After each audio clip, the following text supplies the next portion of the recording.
12의 혈루병 앓는 여인의 이야기를 밖에서 싸고 있는 이야기인 그 회당장 야이로의 12살 그 딸의 이야기입니다. 마가는 보셔서 아시겠지만 탁월한 이야기꾼이에요. 탁월한 작가예요. 느껴지시죠? 회당장 야이로의 12의 딸 이야기 속에다가 뭘 집어넣어요? 그 가운데다가 12의 혈루증 앓는 여인의 이야기를 집어넣은 거예요. 그러니까 양쪽의 빵은 뭐예요? 야이로의 12살 난 딸 이야기. 아내들은 안고, 속은 뭐예요? 12의 혈루병 앓는 여인의 이야기. 기가 막히죠. 둘 다 12 이렇게. 그죠? 그리고 12제자. 주일에 함께 살펴본 12의 혈루증 앓는 여인의 이야기가 샌드위치, 햄버거의 그 속이라면 그 속을 겉에서 감싸고 있는 빵이 회당장 야이로의 딸 이야기죠. 거라사 군대 귀신 들려 고통받는 한 영혼을 불쌍히 여겨 호수를 건너 신방 가셨던 예수님과 제자들이 돌아오십니다. 저 멀리 예수님의 배가 보입니다. 소문은 삽시간에 가버나움에 퍼졌어요. 예수님께서 돌아오시길 학수고대하던 군중들이 삽시간에 그 호숫가에 몰려들었습니다. 그게 21절이에요. 예수께서 배를 타시고 다시 맞은편으로 건너가시니 큰 무리가 그에게 모이거늘 이에 바닷가에 계시더니. 마가는 그 건너가시니라는 표현을 한다고 했잖아요. 이 건너가시니가 상징하는 건 뭐라고 그랬죠? 다른 문화로 가는 걸 말했죠. 유대 문화에서 이방 문화로. 이번에는 이방 문화인 거라사 땅에서 다시 가버나움인 유대 문화권으로 이 세계관이 바뀌는 것을 건너가다라는 것을 표현한다고 했죠. 예수님을 목이 빠져라 기다리는 그 무리 가운데 회당의 장인 야이로가 있었습니다. 회당장은 회당의 관리자로서 시설들을 유지하고 예배 의식을 조직하는 사람이었습니다. 야이로라는 그 이름의 뜻은 그가 깨운다 이런 뜻이에요. 그가 깨운다. 깨우는 사람. 22절 보니까 회당장 중에 하나인 야이로라 하는 이가 와서 예수를 보고 발 아래 엎드려. 야이로가 예수 발 아래 엎드립니다. 이것은 죽을 병에 걸린 딸을 살려달라는 절박함, 간절함이 가득 담긴 표현입니다. 아울러서 존경과 순종의 의미이죠. 시키는 대로 하겠다는 거죠. 동시에 이것은 무엇을 의미할까요? 모든 유대 지도자들이 예수를 방해하거나 배척한 것은 아니라는 거죠. 유대 지도자들 중에서 회당장 야이로와 같은 사람도 있었다라는 것을 얘기하죠. 그리고 죽을 위기에 어린 딸을 구해달라고 간구합니다. 23절이죠. 같이 읽어볼까요? 시작. 간곡히 구하여 이르되 내 어린 딸이 죽게 되었사오니 오셔서 그 위에 손을 얹으사 그로 구원을 받아 살게 하소서. 야이로는 예수께서 죽어가는 딸에게 뭐 하기만 해도 손만 얹어도 그로 뭐 하게 돼요? 구원을 받고 살아나게 된다 이 말이죠. 그죠?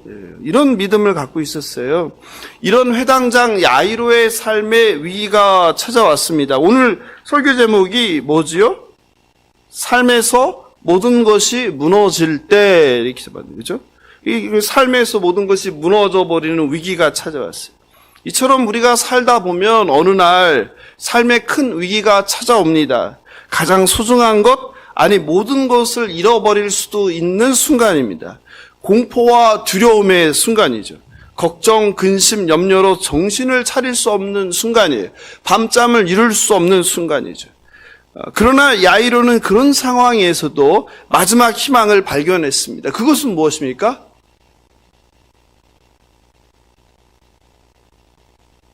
네? 딸을 고칠 수 있는 사람이 나타났다는 거죠. 누구예요 그게? 구원자 예수죠. 예수가 중풍병자를 고쳤다는 소문이 돌았죠. 예수가 불치병인 나병 환자도 고쳤다는 소문이 돌았죠. 귀신 들린 사람들도 말만 하면 귀신이 다 떠나가고 고침을 받는 걸 들었죠. 그러니 비록 지금 딸이 죽어가는 절체절명의 위기 상황이지만 희망은 있는 거예요. 소중한 딸을 살릴 예수께서 또 어떻게 해요? 지금 호수를 건너서 오고 계시는 거예요. 다행히 예수께서 이 야이로의 말을 들으시고 회당장과 함께 발걸음을 야이로의 집으로 옮깁니다. 그런데 바로 그때 그 순간 문제가 발생했어요. 어떤 문제가 발생했습니까? 예수님께서 가던 길을 갑자기 멈추셨어요. 누군가 예수님의 옷자락을 만졌다는 거예요. 촌각을 다투는 긴박한 상황에서 멈추게 된 그 야이로는 심장이 터질 것만 같았습니다. 분초를 다투어 달려가도 모자랄 판에 예수님께서 한가하게 멈춰 서서 누가 내 옷에 손을 대었느냐 묻고 계십니다. 그리고 그 순간 초라한 행색의 한 여자가 나와 예수님 앞에 엎드렸습니다. 아이로는 지금 눈앞에서 벌어지는 상황을 바라보면서 어쩔 줄을 몰랐습니다. 도대체 지금 내 딸이 죽어가는데 누가 옷자락을 만졌니? 누구니? 왜 만졌니? 이런 얘기를 할 때냐 말입니다. 메시아고 뭐고 너무 기가 막히고 너무 심장이 터질 것 같아서 순간 자기도 모르게 화가 났습니다. 딸에게 달려갈 길을 막은 그 딸의 생명을 위협하는 예수님의 옷자락을 만진 그 여자가 너무 원망스러웠습니다. 게다가 딸이 죽어가는데 이런 일로 멈춰서서 이야기하고 계시는 메시아가 이해할 수 없었습니다. 그렇게 예수님과 혈루병 앓는 여인 사이에 옥신각신하며 이동이 지체되는 상황에서 뛰어온 집안 사람에게서 야이로는 딸이 죽었다는 비보를 듣습니다. 절대 일어나선 안 되는 일이 벌어졌습니다. 사랑하는 성도 여러분, 절대 죽으면 안 되는 딸이 죽었다는 소식을 듣고 야이로는 어떤 생각이 들었을까요? 앞이 캄캄했을 것입니다. 다리에 순간 힘이 풀렸을 것입니다. 절대 모든 것을 다 잃어도 그것만은 안 돼라고 생각했던 비극이 현실이 된 순간입니다. 모든 것이 다 무너져 내렸습니다. 한 줄기 소망이 사라져 버렸습니다. 길을 막아선 12의 혈루증 여인으로 인해 12살 사랑하는 딸이 세상을 떠났습니다.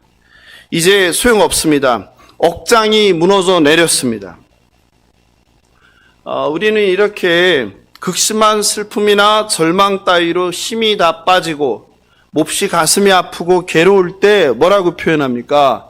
억장이 무너져 내렸다라고 표현합니다. 가슴이 무너져 내렸다라는 걸로 많이 사람들이 생각합니다. 그런데 억장이 뭡니까? 억장이 무너졌대. 억장이 뭐예요? 억장.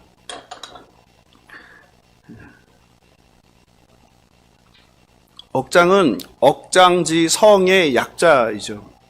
장은 길이를 나타내요. 3m. 그러니까 100장은 얼마예요? 100장.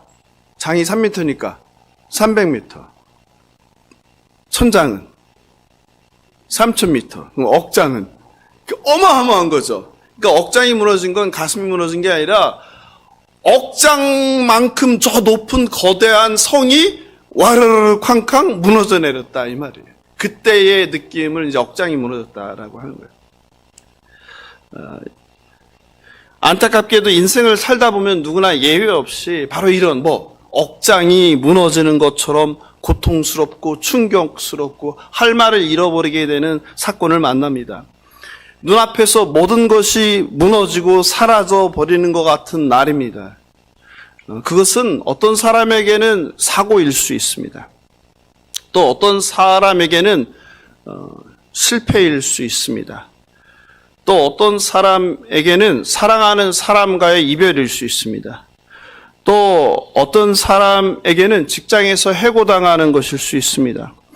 또 어떤 사람에게는 견딜 수 없는 자존심의 상처를 받는 모욕일 수 있습니다. 또 어떤 사람에게는 억울한 누명을 쓰는 거일 수 있습니다. 또 어떤 사람에게는 믿었던 사람에게 배신당하는 일일 수 있습니다. 또 어떤 사람에게는 큰 병에 걸렸다는 판정을 받는 날일 수 있습니다. 이것이 무너지면 혹은 이것을 잃으면 모든 것이 무의미해지는 그것이 바로 무너지는, 사라지는 순간입니다. 지금 회당장 야이로가 그런 상황에 있습니다. 죽을 것 같은 상황에서도 한 가닥 희망은 있었습니다. 그러나 혈루병 앓는 여인이 자신의 길에 갑자기 끼어들어 사랑하는 딸이 살아날 기회를 놓쳐버린 것입니다. 이렇게 인생에 갑자기 끼어들어 삶을 망가지게 하는 사람이나 사건들이 있습니다. 그 사람만 아니었으면, 그 사건만 아니었으면 그 사고가 나지 않았을 텐데, 죽지 않았을 텐데, 문제가 없었을 텐데, 이렇게 내가 힘들지 않았을 텐데, 잘 될 수 있었는데, 뜻대로 다 돼갔었는데, 그래서 나의 삶을 무너지게 한 그 끊어지는 고통에 그렇게 끼어든 사람이나 사건에 대해서, 일에 대해서 원망과 증오와 미움이 폭발하는 순간입니다. 지난 성탄절 새벽에 서울 도봉구 방학동에서 슬픈 사고가 있었습니다. 23층짜리 아파트에서 불이 나 2명이 숨지고 31명이 중경상을 입는 큰 화재 사건이었습니다. 도봉소방서와 경찰서에 따르면 불은 새벽 4시 57분쯤 아파트 3층에서 발생했습니다. 4층에서 살던 숨진 33세의 아빠의 이야기가 알려지며 우리 모두를 마음 아프게 했습니다. 새벽에 불이 나자 젊은 아빠는 4층에서 2살 된 딸을 1층 재활용 종이를 쌓는 포대 위로 던져야 했습니다. 그리고 젊은 아빠는 7개월 된 어린 아기를 딸을 안은 채 아래로 뛰어내렸습니다. 그리고 아내가 뛰어내렸습니다. 다행히 2살과 7개월 된 딸은 살았습니다. 그러나 젊은 아빠는 두 딸을 구하고 세상을 떠났습니다. 약사로 일했던 젊은 아빠는 그 아파트 다른 동에 살았었는데 6개월 전 더 큰 집을 찾아서 전세를 얻어 이사한 것으로 알려져 더 슬프게 하였습니다. 4층에 행복하게 살던 한 가정에게 성탄절 날 그 새벽에 아래층에서 불이 난 순간은 모든 것이 무너지는 순간이었습니다. 성탄절 새벽 잠에서 부부가 깨었을 때는 이미 번진 불길과 문 밖까지 올라온 뜨거운 불과 시꺼먼 가스로 문 밖으로 나갈 수 없는 상황이었을 것입니다.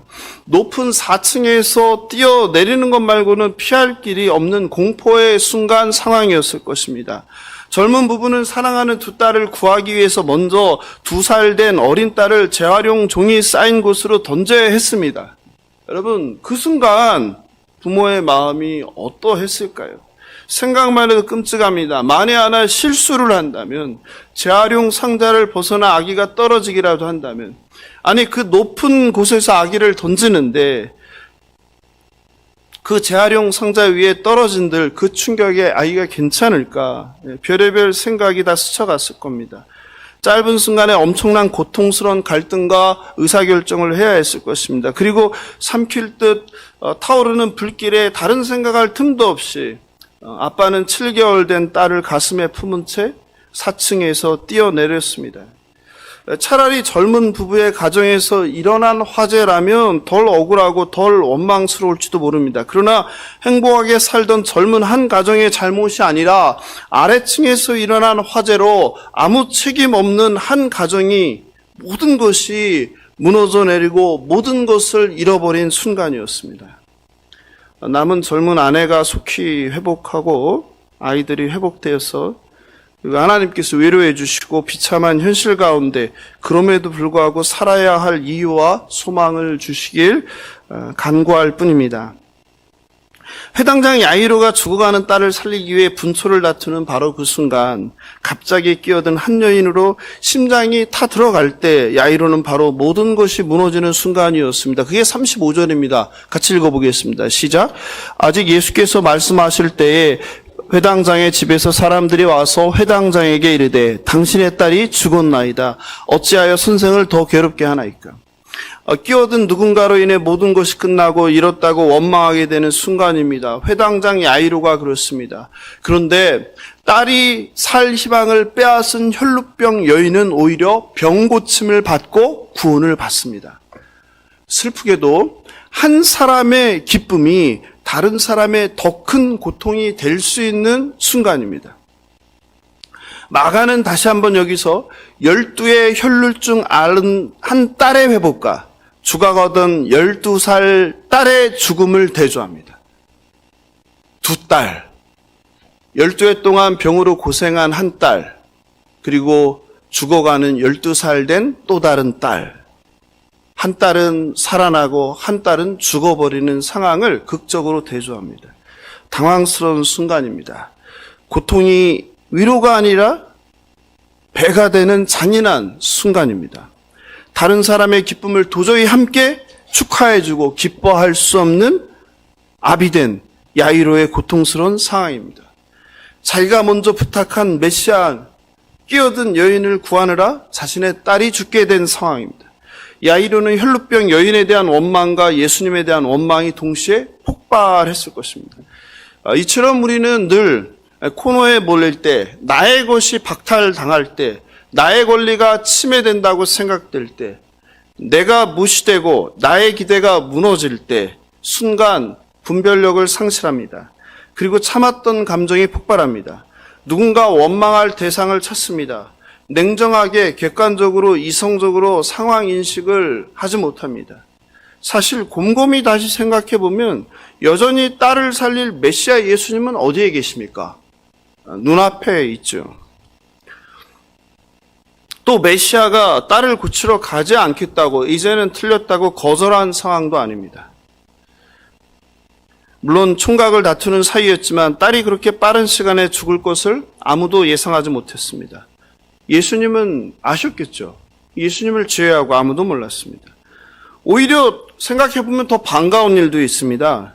12의 혈루증을 앓는 여인이 옷자락만 만졌는데도, 손을 대고 안수하지도 않고 옷자락만 만졌는데도 병 고침을 받는 기적의 장면을 야이로는 눈앞에서 목격했습니다. 그리고 이분은 이미 다 상황을 알고 있었습니다. 다시 한번 현장에 있던 무리들은 환호성을 지르며 예수가 메시아임을 확인했습니다. 그렇다면 오히려 죽어가는 딸을 고칠 예수님에 대한 더 큰 믿음과 확신을 가질 수 있는 상황이었습니다. 그러나 한 사람, 야이로는 너무나 큰 비극과 절망과 고통 속에서 한 가지를 몰랐습니다. 예수는 단순히 병만 고치는 분이 아니라 우리의 생명을 주관하시는 하나님이라는 사실 말입니다. 예수님은 하나님이십니다. 예수님은 병뿐만 아니라 사람을 살리고 죽이는 생명의 주관자이십니다. 이것을 믿으시는 저와 여러분 되길 바랍니다. 또 한 가지 우리가 여기서 생각해 볼 것은 우리와 다른 예수님의 반응입니다. 보통 우리가 어딘가 가야 할 길을 가고 있을 때, 또는 뭔가 내가 해야 될 일이 있을 때, 선약이 있는 경우에 누군가 갑자기 튀어나와서 끼어들어서 가던 길을 멈추게 하거나 우리의 계획을 바꾸려고 할 때 우리는 불편한 마음이 듭니다. 그럼에도 불구하고 선약이 있으니 잠시 기다려달라고 말합니다. 그리고 가던 길을 가고 내가 하기로 했던 일을, 계획했던 일을 먼저 합니다. 그런데 예수님은 달랐습니다. 예수님은 12의 혈루증 앓는 여인에게 지금 더 급한 일이 있다, 미리 약속한 일이 있다, 그러니 잠깐 기다려달라고 말하지 않습니다. 무시하고 지나가지 않습니다. 주님은 굉장히 자상하신 분이십니다. 주님은 죽어가는 12살 소녀도 사랑하지만 갑자기 나타난 치유받길 원하는 12년 동안 고통을 받았던 혈루증 여인도 사랑하시는 분입니다. 12살 소녀가 소중한 만큼 이 12의 혈루증 앓는 여인도 소중한 것입니다. 둘 다 예수님께는 소중한 딸들입니다. 저도 뭔가 해야 할 일이 있고 가야 할 길이 있는데 누군가 갑자기 끼어들면 예수님과 달리 죄송하지만 지금은 안 되고 나중에요. 지금 급하게 갈 일이 있습니다. 해야 할 일이 있습니다. 이렇게 말하곤 했습니다. 제 자신을 좀 많이 돌아보게 되는 장면이었습니다. 지금 당장 내가 필요해 찾아온 영혼을 다음이라고 말하지 않고, 지금은 안 된다고 말하지 않고 멈춰서서 직접 불러주시고 고쳐주시고 만나주시는 그 예수님을 배우는 저와 여러분 되길 주님의 이름으로 축원합니다. 예수님께서는 큰 절망에 빠진 회당장에게 두려워하지 말고 믿기만 하라 명령하세요. 그렇다면 예수님은 무엇을 두려워 말고 무엇을 믿으라고 말씀하시는 걸까요? 모든 것이 무너진 상황, 딸이 죽고 이제 모든 것이 끝났다라는 현실에 대해서 두려워하지 말라는 거죠.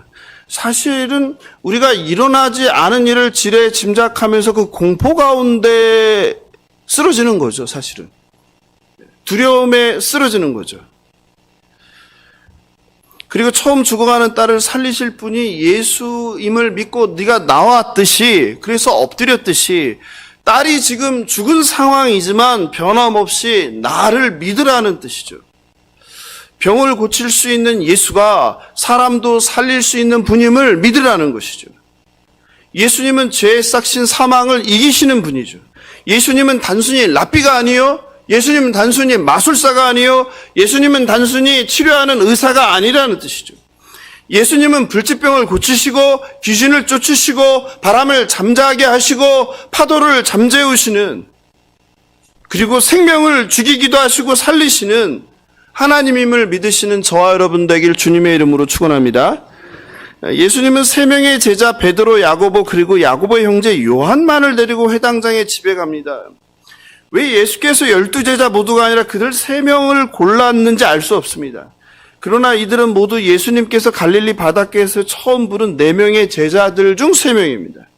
이외에도 예수님은 자주 이 세 제자들만 따로 데리고 다니셨어요. 마가복음 9장 2절이죠. 마가복음 9장 2절입니다. 같이 읽어볼까요? 마가복음 9장 2절 시작.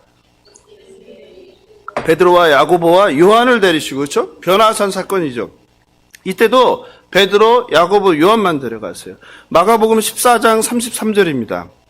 마지막 장면이죠.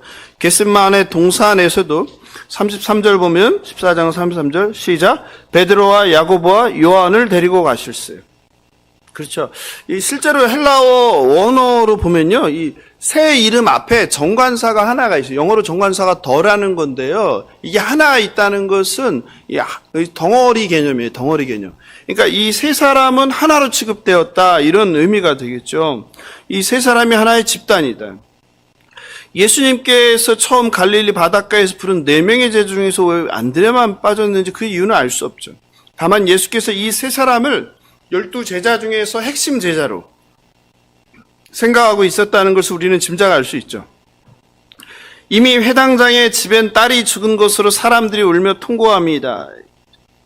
미시나를 보면요, 이스라엘에서 가장 가난한 사람이라도 2명 이상의 피 부는 사람과 1명 이상의 통고하는 여자를 고용했어요. 장례식 때. 이런 거 보면 참 신기해요. 우리나라도 예전에 뭐 하는 사람들이 있었어요? 곡해 주는 사람이 있었잖아요. 그 사람들은 와서 뭐 하는 거예요? 대신 울어주는 거죠. 예? 가족들이 울어야 되는데 사실 가족들이 울지 못하는 장례도 많죠. 그러니까 죽은 분에 대한 그 슬픔이나 아픔이 없고 오히려 원망이나 이런 게 가득한 경우가 굉장히 많아요. 그럴 땐 뭐 정말 울고 싶어도 눈물이 나지 않죠. 아니면 뭐 정말 억지로 눈물을 쥐어 짜야 되는데, 근데 그런 것들을 대신해 주는 사람, 장례식을 장례식답게 해주는, 곡하는 사람들이 있었잖아요. 근데 이 유대 땅에도 그랬던 거예요. 그래서 가장 가난한 사람도 2명의 음악, 피리 부는 사람, 그죠?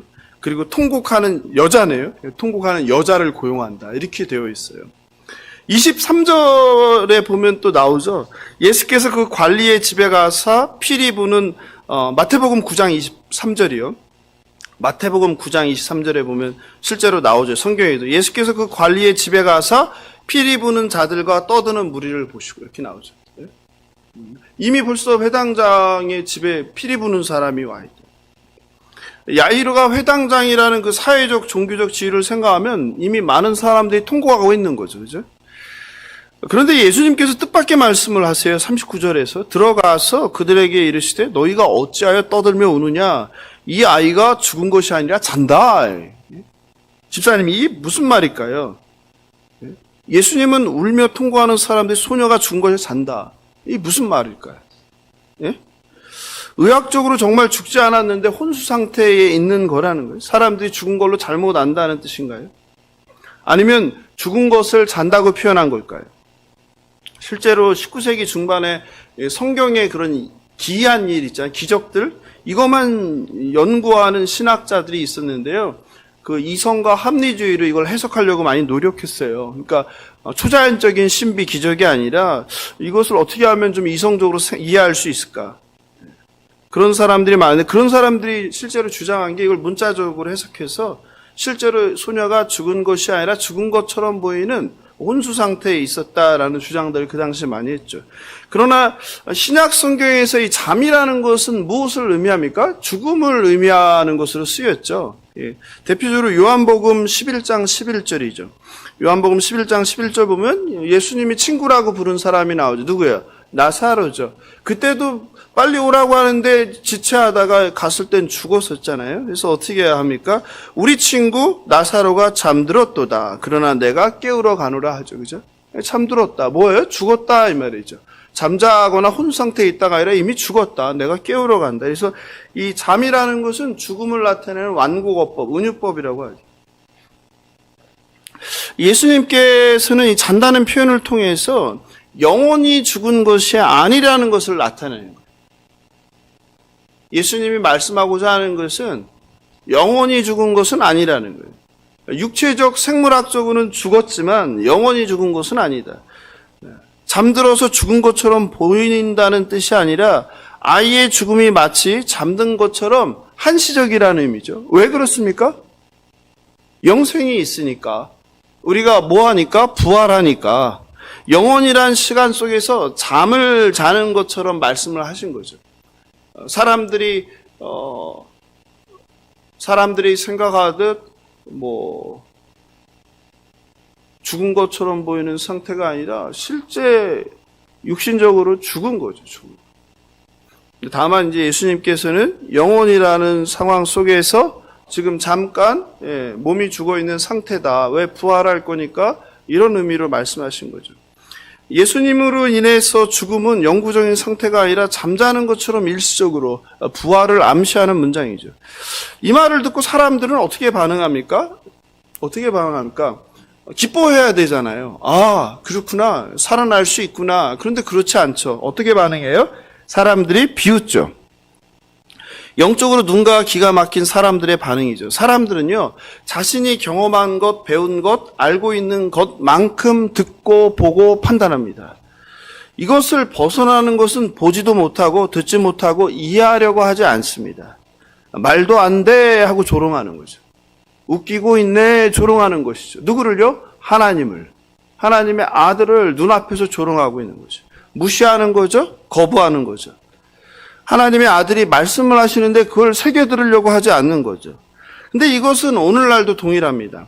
하나님의 말씀을 전해도 사람들이 듣습니까? 듣지 않습니까? 듣지 않죠. 너나 믿어라. 이제 너나 가라. 너나 천국 가라. 너나 예수 잘 믿고 천국 가라. 이렇게 얘기하죠. 조롱하죠. 보지 않죠. 왜냐하면 각자 마음속에 자신의 신을 모시고 살고 있기 때문입니다. 그래서 종교개혁가인 칼빈은 우리 인간의 마음을 뭐라고 했습니까? 우상의 공장이라고 했죠.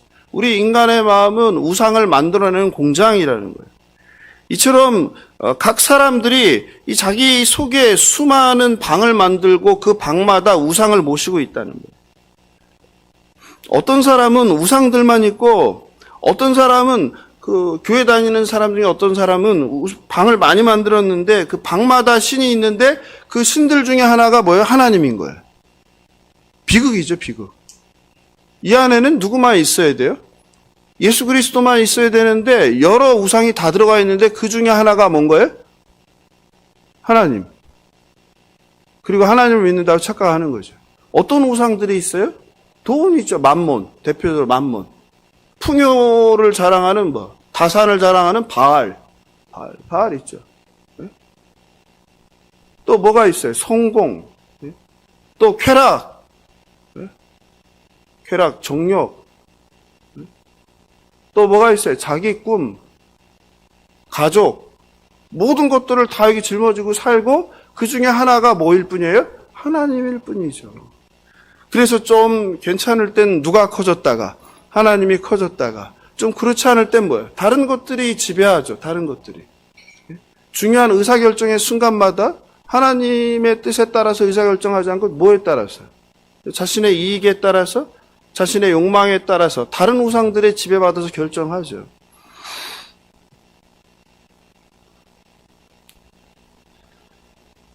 또 어떤 사람들은 마음속에 하나님의 방을 만들었는데 그게 잘못된 하나님이에요. 예? 잘못된 하나님. 진짜 하나님이 아니라 잘못된 자기가 만든 하나님. 나에게 편하고 위로되고 좋은 말씀들만으만 좋은 말씀들로만 이제 구성해서 만든 이상한 하나님이죠. 그리고 그걸 하나님이라고 하는 거죠. 예? 나에게 불편하고 나의 양심을 찌르고 나의 생각을 쪼개버리는 그런 두려운 말씀들은 다 차단해버리는 거죠. 나한테 불리한 거죠. 그리고서 좋은 걸로만 만드는 그 하나님은 뭐 가짜 하나님이죠. 반쪽짜리 하나님이죠. 그리고 하나님이라고 생각하고 하나님이라고 믿는 거죠. 뒤섞인 하나님이죠. 그래서 수십 년 교회를 다녀도 말씀을 받아도 예배를 드리고 기도하고 찬양하고 들어도 변화가 없어요. 왜? 나는 그런 하나님 싫어하니까. 어떤 하나님만 좋은 거예요? 나에게 복 주시는 하나님, 나를 부흥케 하는 하나님, 자손을 번성하게 하나님, 나를 성공시키는 하나님. 신명기에서 복 주는 하나님만 내 하나님이고 나를 심판하시고 저주하시는, 불순종할 때 나의 행위대로 심판하시는 하나님은 저리 가죠. 없는 거죠. 여러분은 어떻습니까? 여러분 속에 있는 그 하나님은, 여러분의 그 방, 마음의 방 속에 있는 하나님은 어떤 하나님입니까? 아예 하나님이 없습니까? 세상의 것들로 가득 채워져 있습니까? 아니면 하나님이 있긴 있는데 여러 개 중에 하나입니까? 아니면 하나님이 계신데 반쪽짜리 하나님은 아닙니까? 내 마음에 들기만 한 하나님, 말씀으로 만든 나의 하나님. 교회를 오래 다녀도 변하지 않는 건 그것 때문에 그래요. 그래서 말씀을 자꾸 차단하죠. 그러니까 말씀을 선별하는 거예요. 내가 먹기 좋은 말씀, 듣기 좋은 말씀만 내가 새기고 순종하기 쉬운 것만 고집하는 거예요. 그리고 부담되고 거북한 건 다 보내버리는 거예요. 그러니까 변화가 일어날 수 없죠. 그러니 성령이 역사할 수가 없어요. 성숙할 수가 없어요. 회개할 수가 없는 거예요. 나와 상관 있는 말씀이 있고 나와 상관없는 말씀이 있는 거예요. 그러니까 성경책을 읽지만 뭐 반쪽짜리, 어떤 분들은 반의 반쪽짜리. 예. 교회만 다녔지 속은 세상 사람과 똑같아요. 세상 사람도 이 안에 뭐 많은 우상 갖고 있잖아요. 예. 말씀과 삶이 유리되는 순간이죠.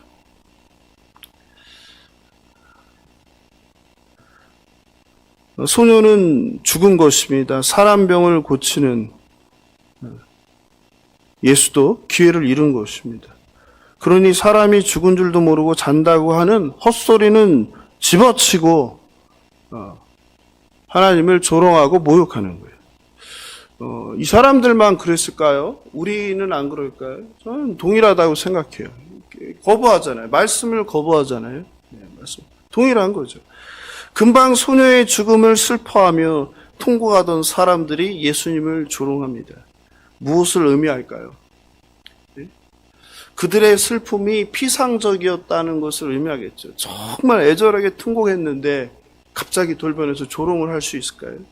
이것은 어쩌면 예수님이 행하실 기적을 더욱 극적으로 만드는 역할을 하는 문장이에요.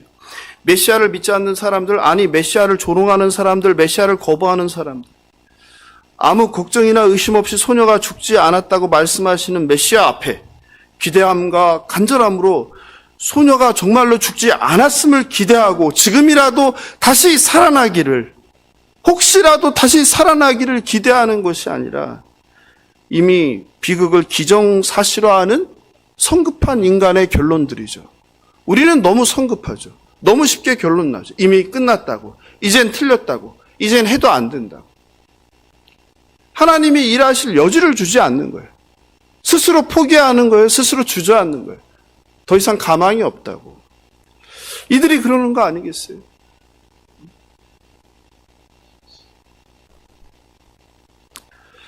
예수님은 그러한 비웃는 자들, 조롱하는 자들을 배제합니다. 여러분, 이게 굉장히 중요해요. 배제하죠. 배제하세요. 예수님은 작은 믿음, 믿음이 작은 믿음, 혈루병 여인의 작은 믿음도 어떻게 하셨어요? 보시고 기적을 만들어내셨잖아요. 그런데 예수님은 비웃는 자들, 조롱하는 자들은 배제해요. 믿음이 작은 건 괜찮은 거예요. 우리가 뭐 처음부터 믿음이 좋지 않잖아요. 믿음이 연약한 거 괜찮은 거예요. 그런데 조롱하거나 아니면은 비웃는 자들은 배제하는 거예요. 소녀의 부모와 또 자기와 함께한 자들만 데리시고 소녀가 있는 곳으로 들어갔다라고 하죠. 믿음이 작은 자들, 약한 자들은 하나님의 영광스러운 기적, 능력을 보는 일에 참여할 수 있어요. 그러나 경멸하고 비웃는 자들, 믿지 않는 자들은 철저히 배제되는 거예요. 실제로 예수께서요, 제자들을 데리고 어디를 방문하세요? 고향인 나사렛을 방문하죠. 그때 무슨 일을 겪습니까? 가버나움에서 그 엄청난 환영과 따라다니는 무리들, 이게 있습니까? 그렇지 않죠. 어떤 일을 겪습니까? 마을 사람들이 무시하고 조롱하죠. 그것도 1탄, 2탄, 3탄으로 무시하죠. 예수를. 뭐라고 무시합니까? 첫 번째가 이 사람이 마리의 아들 목수 아니야? 이 첫 번째 1탄이죠. 2탄은 뭐예요? 야고보와 요셉과 유다와 시몬의 형제 아니야? 3탄은 그 누나들이 우리와 함께 여기 있잖아. 근데 얘가 뭐야? 이거죠. 그죠? 한마디도 부족해서 1탄, 2탄, 3탄으로 예수를 갖고 놀죠. 조롱하는 거죠. 예? 기가 막힌 일이죠. 게다가 인격적으로 모독 하는 거죠. 요셉의 아들이 아니라 마리아의 아들이죠. 여자는 계수도 안 하는 인정도 못 받는. 이에 예수님께서 뭐라고 하십니까? 그곳에서 아무 권능도 행하실 수 없었다고 하죠. 마가복음 6장 가까우니까 찾아볼까요, 같이? 마가복음 6장 5절입니다. 시작. 거기서는 아무 권능도 행하실 수 없어 다만 소수의 병자에게 안수하여 고치실 뿐이었고. 말씀하시죠. 배제되는 거예요. 배제되는 거예요. 여러분, 굉장히 심각한 문제이죠. 그리고 예수님은 소녀의 손을 잡고 말씀하세요. 뭐라고 하십니까? 그 유명한 달리다 쿰. 해볼까요? 달리다 쿰. 달리다 쿰. 달리다 쿰. 무슨 말이에요? 아람어죠. 달리다가 뭐예요? 소녀야. 쿰이 뭐예요? 일어나라. 소녀야, 일어나라. 이게 말씀하셨죠. 그리고 41절에 보니까 그 아이의 손을 잡고 있어 달리다 쿰 하시니 번역하면 곧 내가 내게 말하노니 이건 빼고 소녀야 일어나라 이 말이죠. 여러분 죽은 소녀를 살리려면 좀 복잡한 과정이 필요하지 않겠어요? 귀신 들린 사람을 쫓아내는데도 어떤 귀신은 뭐 며칠, 몇 주일이 걸리기도 하잖아요. 그런데 죽은 사람을 살리는데 이게 좀 오랜 뭐가 필요하지 않겠어요? 이게 사람의 생각이죠. 그런데 예수님은 하나님이시라 그게 필요 없는 거예요. 그냥 뭐예요? 소녀야 일어나라. 끝이에요. 그러니까 사람의 생각과 완전 다르죠. 죽은 소녀를 살아나게 해야 되니까 어떤 복잡한 절차나 복잡한 주문이나 복잡한 기도나 복잡한 과정이 필요하지 않다는 거예요. 그냥 한마디 명령, 달리다 쿰, 달리다 쿰 이거예요. 소녀야 일어나라 한마디에 소녀가 어떻게 했습니까? 벌떡 일어나죠. 그리고 어떻게 해요? 걸어 다녀요. 여기서 이게 되게 중요한 게 그 일어나다가 이게 아네스테라는 단어인데요. 이 아네스테는 예수님께서 자신이 죽은 자들 가운데서 살아나실 때 사용했던 표현이랑 똑같아요. 굉장히 놀라운 표현이죠. 마가복음 10장 34절입니다. 같이 읽어볼까요? 마가복음 10장 34절.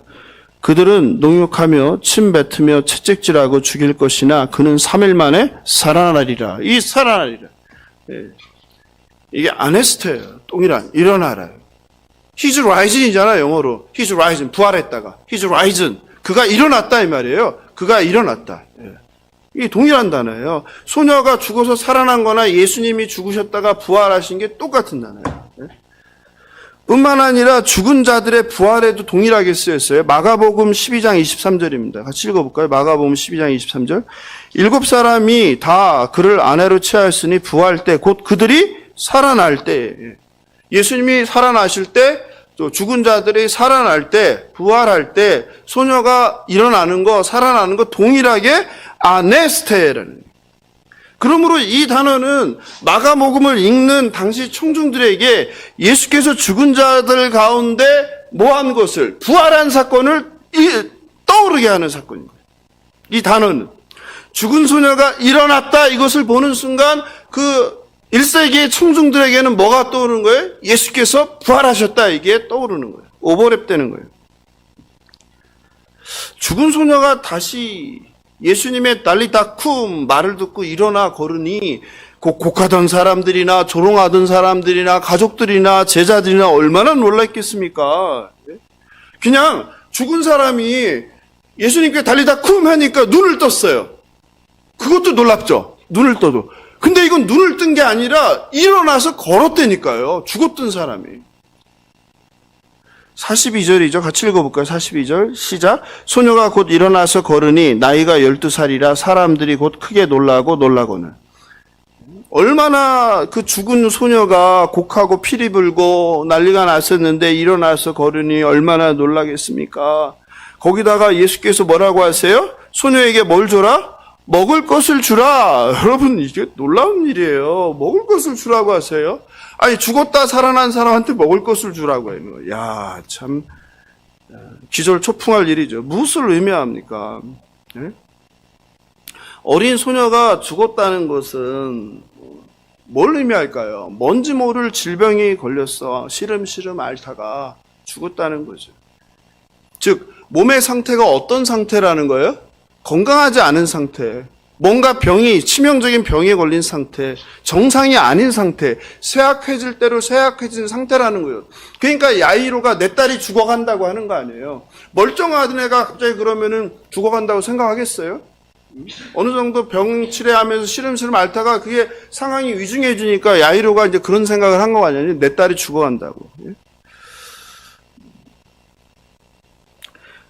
그러니까 이게 놀라운 사건인 거예요. 몸의 상태가 정상이 아니었는데 소녀가 살아난다면 어떤 상태로 살아나야 돼요? 그냥 죽었던 상태에서 눈만 뜨면 되는 거잖아요. 몸의 상태는 원래로 안 좋은 상태. 그런데 예수님께서 뭐 하신 거예요? 달리다 쿰 했을 때 소녀가 눈만 뜬 게 아니라 일어나 걸었다는 거예요. 그걸 뭘 뜻하는 거예요? 건강을 회복했다는 거죠. 게다가 뭐 했다는 거예요? 죽었던 사람이 먹으라고 했잖아요. 먹을 수 있다는 것을 얘기하잖아요. 여러분 생각해 보세요. 기적이 일어나서 이해할 수 없는 이상한 신비한 기적이 일어나서 사람이 눈을 뜰 수는 있어요. 다시 죽었던 사람이. 그죠? 그런 얘기들이 많이 나오잖아요. 근데 그 사람이 벌떡 일어나서 걷나요? 벌떡 일어나서 음식을 먹나요? 그렇지 않잖아요. 주님은 그걸 얘기하는 거예요. 단순히 주님은 죽은 생명을 살리신 것이 아니라 병들어 죽은 사람을 완전히 회복시켰다는 것을 말씀하시는 거예요. 예수님은 모든 병을 고치시는 분이십니다. 예수님은 생사복을 주관하시는 분임을 선포하는 사건이에요. 회당장 야이로는 삶의 모든 것이 무너지는 순간 예수께 나와 엎드렸습니다. 삶의 모든 것이 무너지는 그 순간 예수께 나와 예수를 바라보고 예수를 믿고 예수를 붙잡는 저와 여러분 되길 주님의 이름으로 축원합니다. 그런데 사랑하는 성도 여러분, 야이로가 갑자기 끼어든 여인으로 지체하는 사이에 모든 것이었던 사랑하는 딸의 죽음의 비보를 듣고 다시 야이로가 무너져 내릴 때 예수님께서 야이로에게 가시는 거예요. 야이로가 예수님께 온 게 아니라 예수께서 야이로가 다시 모든 것이 무너지는 딸의 죽은 소식을 듣고 무너지는 그 순간 예수께서 야이로에게 나아가시는 거예요. 그리고 귀에다가 말씀하시는 거예요. 뭐라고요? 두려워 말고 믿기만 해라. 길에서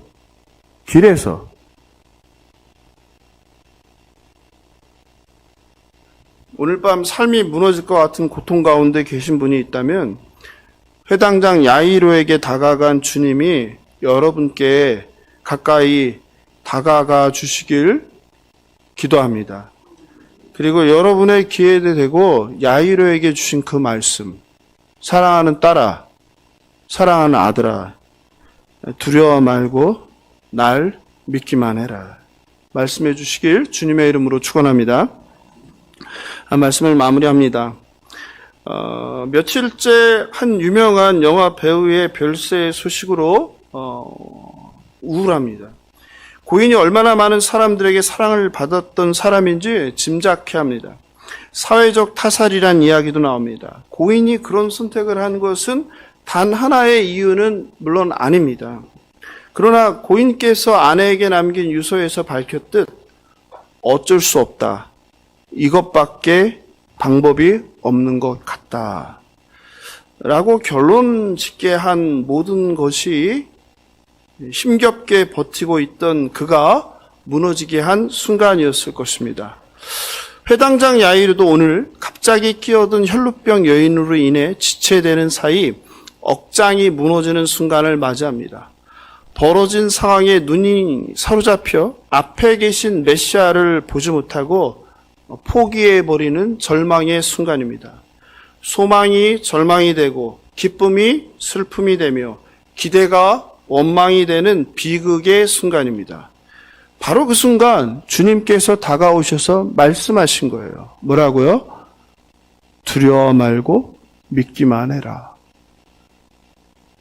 어쩌면 성탄절 새벽 활활 타는 불의 위협 속에서 사랑하는 어린 두 딸을 품고 높은 4층에서 뛰어내리며 고인이 되신 분은 주님의 이 말을 마음속에 품었을지도 모르겠습니다. 두려워 말고 믿기만 해라. 우리 삶에도 억장이 무너지는 모든 순간이 있습니다. 모든 것이 무너지고 모든 것이 사라지고 살아야 할 의미가 없어지는 그런 순간이 있었습니다. 아니 어떤 분은 지금 그런 순간을 애써 참으며 지나가고 있는지 모릅니다. 그리고 남은 삶 동안 그러한 날을 아무도 원하지 않지만 마주하게 될 것입니다. 그러한 위기의 순간, 이제 끝장이다. 모든 것이 끝났다. 다른 방법이 없다. 라는 그 세상의 소리가 들려오는 순간 길을 닫고 두려워 말고 믿기만 하라는 주님의 음성을 들으시기를 바랍니다. 사람들의 말에 귀를 닫고 부정적인 생각과 상상을 스스로 확장하며 공포와 두려움에 쌓이는 것을 멈추어야 합니다. 절망적인 상황을 바라보며 매몰돼서는 안 됩니다. 눈을 들어 하나님을 바라보며 하나님에 대한 신뢰와 기대를 절대 놓쳐선 안 됩니다. 너무 빨리 속단하고 포기하며 스스로 절망으로 사단의 밥이 되는 길을 멈추어야 합니다. 모든 것을 놓아버리려는 그 순간이 바로 주님께서 역사를 시작하는 시간이기 때문입니다. 상황이 역전되는 순간입니다. 어둠이 빛이 되고 절망이 소망이 되고 슬픔이 기쁨으로 바뀌는 바로 그 순간입니다. 달리다 쿰, 소녀야 일어나라. 주님이 말씀하실 때 죽음은 일순간에 생명으로 변할 것입니다. 예수님은 죽은 자도 살리시는 하나님의 아들임을 믿으시기 바랍니다. 2023년 한 해 고생 많으셨습니다. 그리고 포기하고 싶을 때, 절망 속에 빠졌을 때, 외로울 때, 오해받을 때 많으셨을 텐데 잘 견디셨습니다. 다가올 2024년에도 어떠한 삶이 무너지는 순간이 올지라도 땅을 바라보지 말고 하나님을 바라보며 신실하신 하나님을 붙잡는 저와 여러분 되길 주님의 이름으로 축원합니다. 이 밤 두려워 말라 믿기만 하라 달리다 쿰 소녀야 일어나라 라고 우리 귀에 속삭이시는 주님의 음성을 들으시는 저와 여러분 되길 주님의 이름으로 축원합니다. 네, 말씀 생각하면서 찬송하고 그리고 기도하겠습니다. 그 사랑